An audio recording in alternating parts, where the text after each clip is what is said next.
तो यार हमारी एपिसोड की शुरुआत वहीं से होती है जहाँ पे एक मर्सनरी की टीम कांच को तोड़ते हुए फौरन से दांते के घर में एंट्री मारती है। जहाँ पे आते सारे वो दांते को उनकी तरफ पीट करता एक चेयर पे बैठे हुए देखते हैं। उन लोगों को यहाँ पे आए हुए लगभग एक सेकंड भी नहीं गुजरा होता कि देखते ही देखते दांते उनके एक बंदे को पीछे से ही गायब कर देता है और उनको कानो कान खबर भी नहीं होती और पैरों तले जमीन तो तब खिसकती है। जो चेयर पे बैठा हुआ शख्स वो दांते नहीं बल्कि एंजो होता है। इस रूम में काफी ज्यादा अंधेरा होता है। वो यहाँ पे दांते के बजाय एंजो को देख के काफी ज्यादा घबरा जाते हैं। वो पूछते भी है कि एंजो दांते कहाँ पर है और इसी पल में हमें दांते के बारे में दिखाया जाता है जो कि रूम की दूसरी साइड पे अंधेरे में खड़ा होता है। वो यहाँ पे बाल पूल का सहारा लेते हुए एक जानलेवा किस्म की शॉट से सारे के सारे बालों को इस पूरे के पूरे रूम में बिखार देता है। वो एक एक बाल जाके फौरन से उसके आधे से ज्यादा साथियों का काम तो वहीं पर तमाम कर देता है। तो इस मर्सनरी ग्रुप ए का लीडर चिल्लाते हुए सबको फायर करने का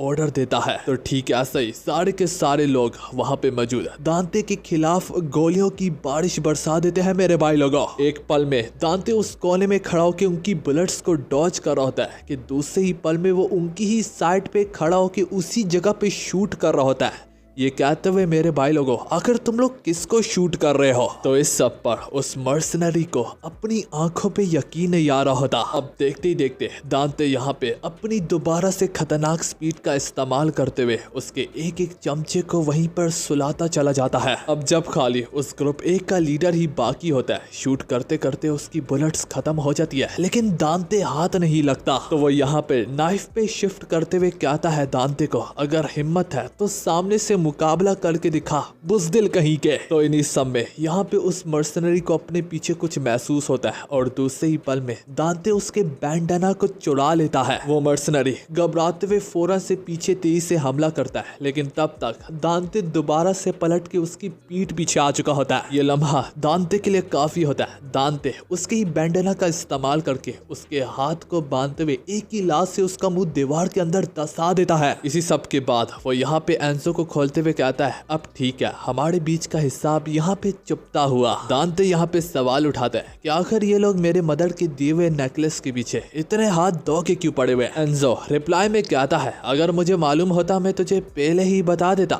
दांते आगे तो कुछ नहीं कहता बल्कि वो यहाँ पे म्यूजिक को चालू करते हुए कहता है कि एक्शन के साथ थोड़ा म्यूजिक भी तो बनता है। वो लोग बस आते ही होंगे। ये कहने की ही देर होती है कि उधर ही हम देख पाते हैं कैसे बाकी फोर्सेस सीढ़ियां ऊपर चलते हुए दांते की ओर ही बढ़ रही होती है। तो उन्हीं में से एक बोलता भी है। वैसे कहना पड़ेगा कि चपड़ी होने के नाते उसका म्यूजिक का टेस्ट काफी ज्यादा अच्छा है। सारे लोगों में वहाँ पे वो भी मौजूद होता है जो कि एक बार पहले भी दांते से मिल चुका है, जिसका जिक्र मैंने एपिसोड 2 में किया भी था। उनके अंदर आने से पहले इस वक्त दांते म्यूजिक के साथ म्यूजिक बन के ही झूम रहा होता है और लहरा रहा होता है। बाकी मर्सनरी के भी अंदर आते ही यहाँ पे दांते उनका स्वागत एक बहुत बड़े आयरन रॉड से करता है जो कि सीधा जाके उसी बड़े से कद वाले शख्स पे लगता है। उतने में यहाँ पे दूसरी साइड से और मर्सनरी भी एंटर करने लगते हैं लेकिन दांते एक एक का खुले दिल से स्वागत करता है और बस देखते ही देखते वो काफी खूबसूरती से उनके काम को वहीं पर तमाम भी करता चला जा रहा होता है। मेरे भाई लोगों, इतने बुरे तरीके से पिटने के बावजूद भी वो अभी भी दांते की नेकलेस की ओर अपने हाथों को बढ़ाते चले जा रहे होते हैं। मेरे भाई लोगों, दांते जो ही लास्ट मर्सनरी का काम तमाम करता ही है कि उसके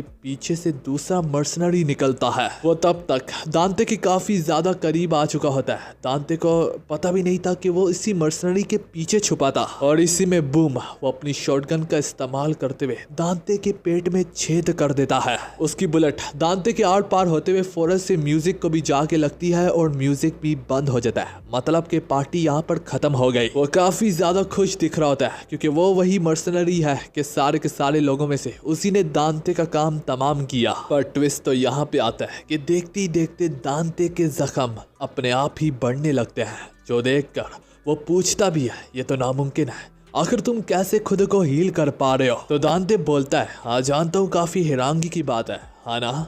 इसी काबिलियत की वजह से मेरी माँ भी मुझे सुपर हीरो बुलाया करती थी, लेकिन शायद से उन्हें ये नहीं पता कि सुपर हीरो के बजाय मुझे विलन बनना काफी ज्यादा पसंद है। देखते ही देखते दांते यहाँ पे राइट अपरकट का इस्तेमाल करते हुए उसका काम तमाम कर देता है। ये सारी की सारी फाइट डार्क कॉम दांते के घर से बस थोड़ी दूरी पे ही अपनी वैन के अंदर बैठ के सब कुछ देख रहे होते हैं। वो अपनी वार व्हीकल में बैठे ये देख के काफी ज्यादा परेशान हो जाते हैं कि दांते अपने आप ही हील कैसे हुआ, और इसका जवाब यहाँ तक उस महान डॉक्टर के पास भी नहीं होता। तो डार्क कॉम का एक डीमन हंटर कहने लगता है, वैसे तो मुझे यकीन नहीं आता ये चपड़ी हीरो हमारी दुनिया को बचाने वाले नेकलेस को एक एंटीक पीस की तरह अपने गले पे लगाए घूमता फिरता है। अगर ये बड़वा इतनी आसानी से हमारी दुनिया में घूम रहा है तो मेरा मानना है कि डीमन स्पार्डा भी इंसानों में ही रहता होगा, है ना? तो हाँ यार, वहीं पर हम लिeutenant को भी देख पाते हैं जो कि ये सब कुछ एक दूरबीन के कारण दांते पे नजर रख के बैठी हुई थी। वो यहाँ पर अपनी कम्युनिकेशन डिवाइस का इस्तेमाल करके उनसे कम्युनिकेट कर रही थी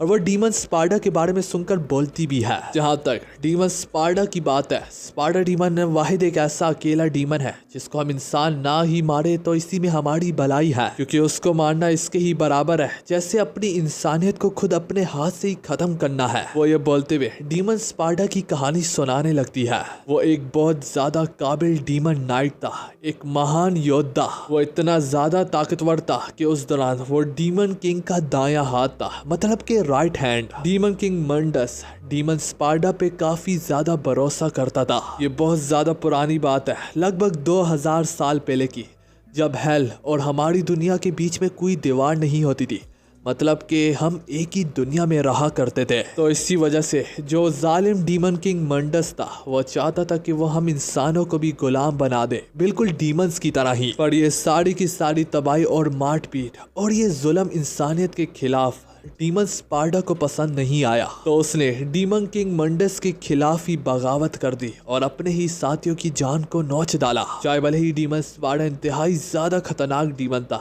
पर इसका ये मतलब नहीं कि वो भी डीमन किंग मंडस के खिलाफ जाए और जीत के वापस भी लौट पाए। तो इंसानों को बचाने के चक्कर में उसने डीमन की दुनिया जो कि एक हेल है और हमारी दुनिया जो कि इंसानियत की दुनिया है, उसके बीच में एक दीवार खड़ी कर दी और खुद वो इंसानों के बीच में ही रहने लगा। तो अगर इस कहानी में जर्रा सी भी कोई सच्चाई छुपी पड़ी है तो हमारा दांते भी लगभग कोई इसी टाइप का डीमन ही है। उसने दांते का जिक्र किया तो कहानी पलट के दांते की ओर ही जाती है, जहाँ पे हम देख पाते हैं वो कैसे मुस्कुराते मुस्कुराते एक मर्सनरी का काम वहीं पर तमाम कर रहा होता है। उनके खिलाफ जाते हुए दांते ने इस बात को यकीनी बनाया होता है कि वो सिर्फ उनको बेहोश करे, ना कि उनकी जान को अपने हाथ से नोच डाले। सारे लोगों में अब हम उसी बड़े शख्स वाले को देखते हैं जिसको जो ही होश आती है वो दांते से कन्फेस करते हुए कहता भी है, दांते कहीं तुम मुझे भूले तो नहीं। तो दांते मुस्कुराते हुए उसके पास आते हुए कहता है, 1 मिनट मुझे जरा सोचने दो।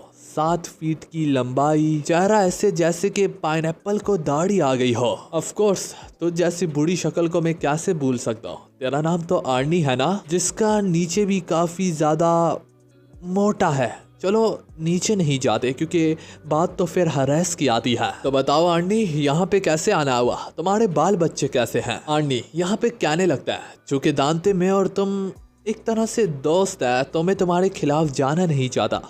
देखो तुम्हारे नेकलेस पे बहुत बड़ी बाउंटी लगी है, अगर तुम और मैं इसे एक साथ ले जाए तो इनाम हम आपस में बराबर का बांट लेंगे। दांते यहाँ पे जोरदार तरीके से चिल्लाते हुए कहता है, चलो इस बार कोई डंक का तो ऑफर मिला। जो कि ये सब कुछ वो जानबूझ के एंजो को बोला था जो कि डेस्क के नीचे छुपा बैठा था। दांते मजीद कहता है, देखो आर्नी, ऑफर काफी अच्छा था लेकिन ऐसा कुछ भी नहीं होने वाला। आर्नी यहाँ पे दोबारा से दांते की ओर अपना दोस्ती का हाथ बढ़ाते हुए बोलता है, ठीक है दांते, जैसा तुम चाहो। मैंने जैसे कि बोला, मैं तुमसे लड़ना नहीं चाहता, एक पुराने दोस्त होने की हैसियत से। दांते एक पल में उससे हाथ ही मिलाता है कि यहाँ पे आर्नी अपनी असलियत दिखाते हुए अपने 1.5 किलो वाले हाथ से हमारे दांते पे टूट पड़ता है। पर चाहे भले ही उसका हाथ दांते के मुंह से चाहे भले ही बड़ा होता है, वो काफी बड़े ऊंचे कद का मालिक होता भी है, मगर दांते तो दांते वो उसके आने वाले बूसे को सब अपने एक ही हाथ के दम पर वहीं पर रोक देता है। और बस यहाँ पे पलके चपकाने की ही देर होती है कि हम दांते के खतरनाक किस्म के पंच को यहाँ पे उल्टा आर्नी के मुंह पे देखते हैं, जिस पंच में इतनी बड़ी ताकत छुपी होती है कि आर्नी फौरन से जाके दीवार के अंदर धंस जाता है। तो हाँ यार, इसी के साथ दांते सारे के सारे हायर्ड मर्सनरी का काम तमाम कर चुका है। अब जो बाकी है वो सिर्फ और सिर्फ डार्क कॉम की फोर्सेस ही है। कहानी डार्क कॉम की फोर्सेस पे जाती है। वहीं पर हम मिस्टर जे को देखते हैं जो कि अपनी बेटी और बीवी की तस्वीर को देख रहा होता है। वहीं पर उसकी बगल में मौजूद निंजा यहाँ पर उससे पूछती है क्या ये तुम्हारी फैमिली है। मिस्टर जे बताता है कि ये सब कुछ काफी जल्दी में किया गया है, अगर मुझे और वक्त मिलता तो मैं कभी भी इस काम के लिए हाँ ना करता,